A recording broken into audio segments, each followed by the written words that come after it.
Meantime, within the next 48 hours, we should know how the U.S. plans to respond to a suspected chemical weapons attack in Syria. President Trump says he's not ruling out military action in response to that attack that killed at least 48 people, including several women and children. Correspondent Janae Norman has the latest. It was an atrocious attack. It was horrible. As bad as the news is around the world, you just don't see those images. Chilling images show young children, even infants, after the suspected chemical weapons attack. At least 40 people killed in the rebel-held district of Doma near the Syrian capital of Damascus. Less than a week before, President Trump said he wanted to pull U.S. troops out of Syria, but this alleged attack possibly slowing that process down. Do you still want to get out of Syria, Mr. President? We're going to make a decision on all of that. In particular, Syria will be making that decision very quickly, but we cannot allow atrocities like that. Syrian President Bashar al-Assad's regime denies using chemical weapons, claiming the videos are fabricated. Today, Syrian activists claim they took video of Russian specialists allegedly visiting the site of the chemical attack. After their survey, Russia's foreign minister said there were no traces of chlorine or any other chemical substance used against civilians. Meanwhile, President Trump for the first time publicly denounced Russian President Vladimir Putin, blaming him for backing Assad. Does Putin bear responsibility for this? He may, yeah, he may. Just over a year ago, a suspected sarin gas attack in Syria prompted President Trump to order military strikes on a Syrian airfield as a warning to Assad. Experts say that response wasn't effective, and the president says within the next 24 to 48 hours, we'll learn how the administration plans to respond this time. Nothing's off the table. Nothing's off the table. That was Janae Norman reporting. To discuss now, let's bring in Craig Snyder, President and CEO of the World Affairs Council of Philadelphia, and Christopher Burgess, a national security analyst and former CIA officer. And Christopher, I'd say you're a Russia watcher. What do you think of the fact that really for the first time President Trump is calling out Vladimir Putin by name? Well, the Russians are there. They have influence over the Syrians, and on the heels of the attempted assassination of the former GRU officer in London using chemicals, the fact that they allowed or did not prevent the Syrians from using chemical weapons these last couple of days against their own citizens put the president in a position where the facts were there. He needed to make a statement, and he did so, as did his ambassador to the UN today. And Craig Snyder, what about the message to North Korea? We've heard many members of Congress say that the reputation of the United States with that summit is on the line now based on whatever the president does in Syria. Do you buy that? There's some relationship. There is a reality of the need to maintain the credibility of American power, but I think too much can be made of that. These are fundamentally two separate things.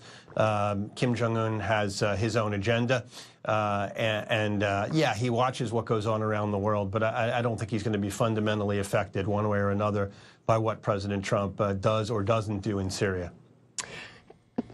Christopher, what kind of response do you think we'll see from President Trump in the end? Will it be a missile strike, airstrikes, putting more troops into Syria? I don't see us putting more troops into Syria, because I'd be walking back from the "we want to get out of Syria" line that he's already put forward. But I do see him putting additional pressure on the powers in the region to address the IRGC buildup in Syria, as well as the Russian influence. We've seen the Israelis take matters into their own hands last night. I think we'll see more of that in the coming days, and the U.S. will offer its military support to those nations that wish to push back on Assad. And Chris, I want to ask you a question I posed to a guest earlier, and that is Secretary Mattis was asked by a reporter on this day about a specific cruise missile attack on Assad himself, and Mattis said, we're not taking anything off the table. Would it be a wise idea, in your estimation, to go after Assad personally here? No. Assassination of leaders isn't something that the United States should ever engage in, except in time of war. Craig, I'm just wondering, why is President Trump having so much concern for the Syrian people right now when thousands of people, thousands of Syrians were killed with conventional weapons? Why does it make a difference that it was chemical weapons? Well, I mean, there's kind of a big think answer to that in terms of the importance of a global norm against the use of chemical weapons, the fact that not even Adolf Hitler used chemical weapons in the Second World War.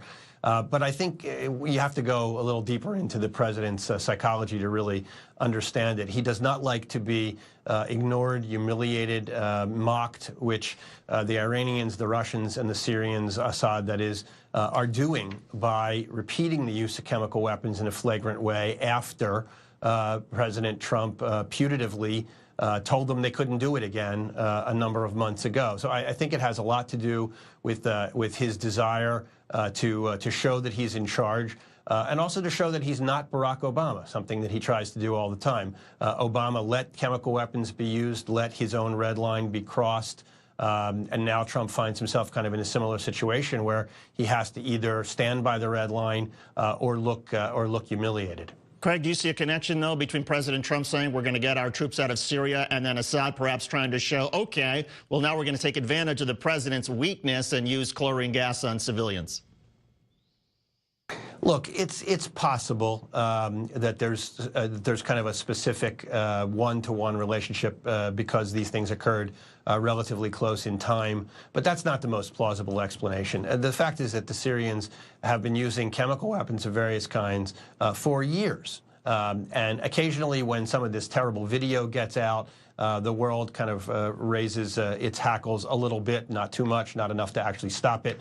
I think what the president said last week about withdrawing from Syria is really just sort of the tip of the larger iceberg, which is that America has decided now over the course of 2 presidents and 8 years of conflict in Syria not to pose an existential threat to Assad.